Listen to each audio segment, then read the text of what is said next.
तो इस क्वेश्चन में आपको निकालना है विलेन की मोलरता निकालना है, मोलरता निकालना है और मोलंस निकालना है। तो ग्लूकोज के जल में बने विलेन की सांद्रता दिया है 10% और यहाँ लिखा वेट बाय वेट मैंने द्रव्यमान परसेंट दिया है। तो यहाँ पर ग्लूकोज विलेय मानेंगे। तो ग्लूकोज 10% अर्थात 10 ग्राम हो गया, तो बचा जल हो गया 90 ग्राम, क्योंकि अगर द्रव्यमान परसेंट है तो जितना परसेंट दिया है उतना विलेय हो जाएगा और 100 ग्राम में जो बचेगा वो हो जाएगा विलायक। तो विलायक 90 ग्राम और विलेय हो गया 10 ग्राम यानी ग्लूकोज। और यह है कि विलेयन का घनत्व 1.20 ग्राम प्रति ml, माने 1 ml में इतना ग्राम है आपका विलेयन। तो मोललता सूत्र आपको हम बता दें, अगर पहले देखें मोललता, तो मोललता का सूत्र है विलेय के मोलों की संख्या, विलेय के मोलों की संख्या बटे विलयन, मोललता में विलायक का भार किलोग्राम में। तो मोलों की संख्या कैसे निकालते हैं, भार बटे और भार। तो विलेय यहाँ पर आपका ग्लूकोज है, ये आपका विलेय का काम करेगा। तो इसका भार 10 ग्राम है तो लिखेंगे 10, और ग्लूकोज का सूत्र होता है C6H12O6। तो 12 छक हो गया 72 और 16 छक 96 और 12, तो 6 2 8 2 10 7 9 16 180 हो गया। तो विलेय के मोलों की संख्या हो गया भार बटे भार। विलायक का भार कितना है 90 ग्राम।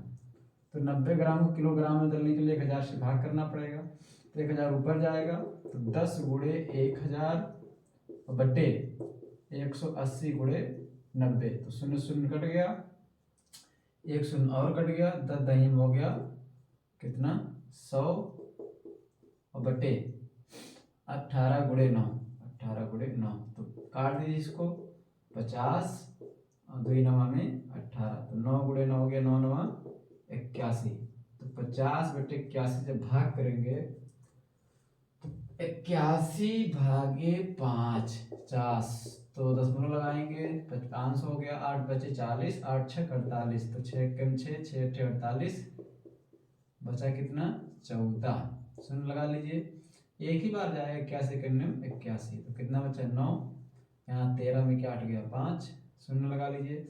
अब लेकर चलिए कम से कम 8 6 8 7 56, तो 7 1 7 8 7 56, तो आंसर में लिखेंगे मोललता बराबर 0.617 और मात्रक हो जाएगा मोल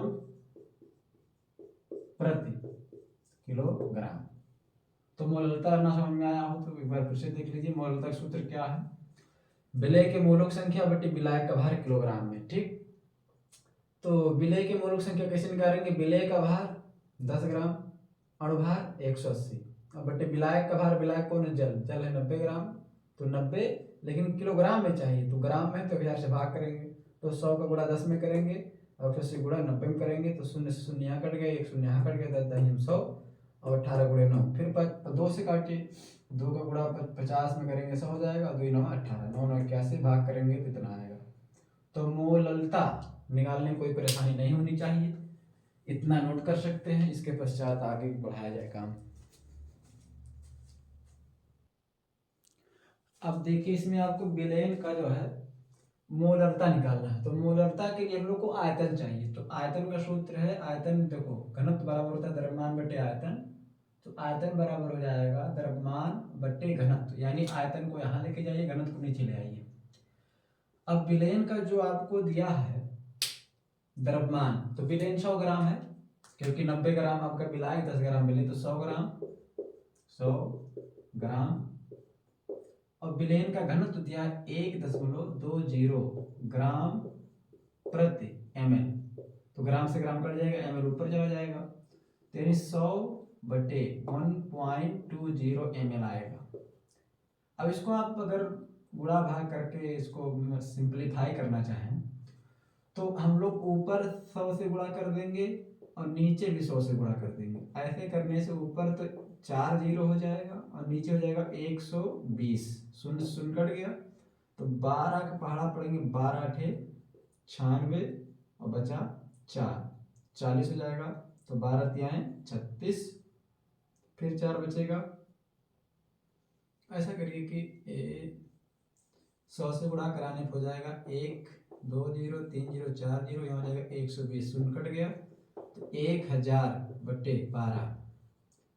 तो 12 का पढ़ा पड़े 12 हो गया 96, बचा 40 हो गया, तो 12 यहाँ 36, 4 बचा, दशमलव लगाओ, फिर 40 हो गया, 12 दूनी 24, 16 बचा, नहीं 12 यहाँ 36 से करो, 12 यहाँ 36, फिर 4 4 ऐसे आएगा तो 83.3 ml हो गया आयतन। अब आपको निकला मोलरता। मोलरता, तो मोलरता बराबर होता है विलेय के मोलों की संख्या, विलेय के मोलों की संख्या बटे विलयन का आयतन, विलयन का आयतन वो भी लीटर में। तो विलेय की मोलों की संख्या कैसे निकलेगा? विलेय का भार और बटे विलायक का अणु भार, विलेय का अणु भार, तो विलेय का वही है, कितना ग्राम है 10 और 180 बटे आयतन है 83.3। लीटर में बदलने के लिए इसको 1000 से भाग करना पड़ेगा, तो 1000 ऊपर गया तो 10 गुणे 1000 बटे 180 गुणे 83.3, शून्य से शून्य कट गया, तो ऊपर हो गया 100 गुणे 10, इसको काट सकते, बचे 10, 2 9 में 18, तो हो गया 500 और बटे 9 गुणे 83.3। तो इसको कैलकुलेट जब करेंगे तो वही आपकी हो जाएगी मोलरता। तो यहाँ पर आप हल कर लेंगे, मोलरता आ जाएगी। ठीक है, नोट कर लीजिए। अब तीसरा जो है विलयन में प्रत्येक घटक का मोलंश निकालना है। तो घटक का मतलब होता है विलेय और विलायक। तो मोलंश निकालने का तरीका क्या है, ध्यान दीजिए। तो यहाँ लगा तीसरा पार्ट, तो घटक इसमें है जल, तो जल का जब मोलंश निकालेंगे तो मोलंश क्या होता है कि जल के मोलों की संख्या लिखना है। तो जल की मोलों की संख्या कैसे निकलेगा? जल की मोलों की संख्या का हम लोग n माने मोलों की संख्या H2O और बटे जल के मोलों की संख्या प्लस ग्लूकोज के मोलों की संख्या, ये सूत्र आप लगाएंगे। n का मतलब होता है मोलों की संख्या, H2O यानी H2O के मोलों की संख्या बटे टोटल मोलों की संख्या, मतलब जल का भी और ग्लूकोज का भी। तो मोल की संख्या निकलता कैसे? भार बटे भार। तो भार जल का कितना है 90 और भार कितना होता है जल का 18, नीचे भी 90 बटे 18 और प्लस ग्लूकोज का मोल की संख्या कैसे निकलेगा? ग्लूकोज है 10 ग्राम और बटे 180, तो यहाँ तो 18 बचे 90, 5 बटे 5 प्लस 1/18 से जब भाग करेंगे तो 18 भागे 1, दशमलव लगाएंगे, 10 हो गया, फिर 0 लगाओ, 18 बचे 90, 10 बचा, दशमलव लगा 0, तो फिर 18 बचे 90, 5 5 आएगा यानी 0.055, 0.055। तो जब भाग करेंगे 5/5.055 भाग करने 0.011 आए इतना।